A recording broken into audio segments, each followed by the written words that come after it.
केंद्रीय सड़क और भूतल परिवहन मंत्री नितिन गडकरी ने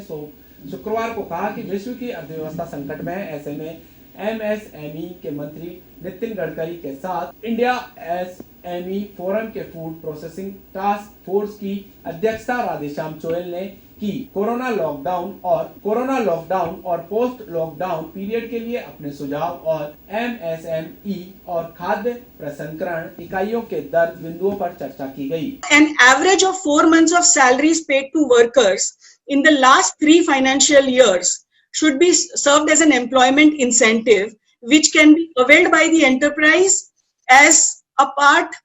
or full in financial year or up to 3 years. तो आप हमें टैक्स क्रेडिट के तौर पे दीजिए जो वेजेस पे किए जा रहे हैं या पे करने के लिए कहा जा रहा है। दूसरी चीज, ऑफ कोर्स ईएमआई डेफर करने के लिए बैंक ने कहा है, लेकिन वो अगर ईएमआई डेफर होती है तो बैंक कंपाउंड इंटरेस्ट चार्ज करता है, तो ये भी इतना इंटरेस्ट पे करना पॉसिबल नहीं होगा। तीसरा जो जेनेरिक इश्यू है, लिक्विडिटी, कैश फ्लो और मैं राधेश्याम चोयल अजमेर राजस्थान से, और फूड इंडस्ट्री जो कि लॉकडाउन में एसेंशियल कमोडिटी में भी काम कर रही थी, और जो चैलेंजेस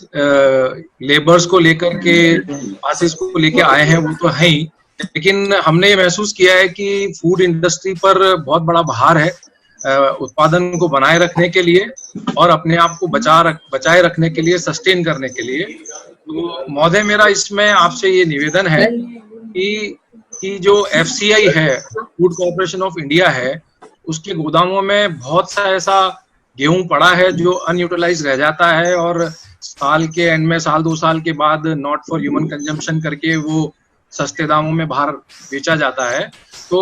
वो बेकार नहीं जाए, वो कैटल फीड में यूज हो, उससे ज्यादा बेटर है कि इसको अभी सब्सिडाइज रेट पे मिलर्स को और फूड प्रोसेसर्स को वो अवेलेबल कराया जाए।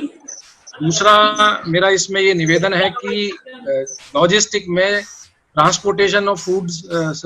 आइटम्स पे जीएसटी को कम से कम 6 महीने के लिए डेफर्ड किया जाए ताकि ट्रांसपोर्टेशन सस्ता हो। इसी प्रकार फूड सप्लाई में दामों को, कंज्यूमर तक पहुंचते हुए दामों को रेगुलराइज करने के लिए फ्यूल और लॉजिस्टिक पर विशेष ध्यान दिया जाए। बाकी सारी जो तकलीफें हैं वो आप तक पहुंच